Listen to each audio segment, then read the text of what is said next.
Interesting story. I don't know if too many people knew. Originally, Shaka Khan was supposed to do a duet with Robert Palmer on his big 1986 classic "Addicted to Love." Because you remember the video with him and the mannequins, and the whole uh cool suits and vibe.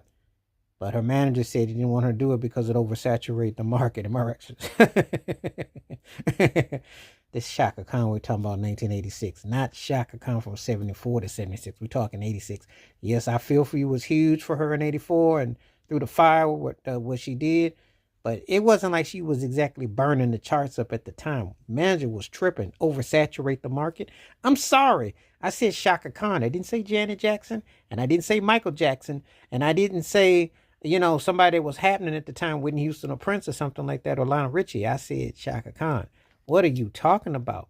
They pay these managers to do what? Manage, not to be dodos.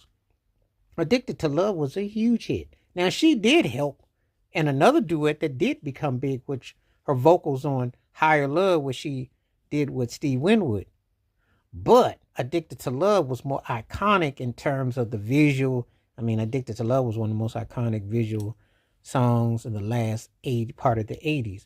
And she had done a song like that with Robert Palmer, because he did write on her record that she put out on Prince's MPG label, Spoon, which I did like that song in 98. I didn't really care for that album too much, but I did like Spoon. That's a cool song. If you get a chance, look that one up. They did work together. And Robert Palmer was one of the best British cats as far as vote, underrated. More than just the slickness and the coolness, that cat had a vibe and soul to him. Just never quite got his due state. Not fully, but he had different capacities. But anyway, Addicted to Love, she had it was turned down as a duo with Robert Palmer. That's still that there are a lot of those stories in the 80s where for a reason people didn't get to do these duets. Whereas in the 90s, the 90s and the early 00s, you couldn't escape a duet that you didn't really ask for, that you didn't really think that you didn't ask to need. And they came to life, good and bad and in between. This was one of them that would have been really cool. This would have been really cool.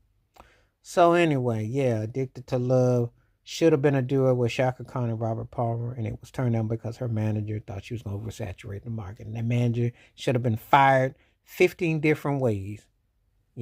Are you tripping? What are you smoking? But that's how it goes sometimes. Sometimes people miss out on opportunities and people say different things, and you know how it goes. But anyway, um, still, that's quite a story to have heard that, though. That's quite the story to have heard that. But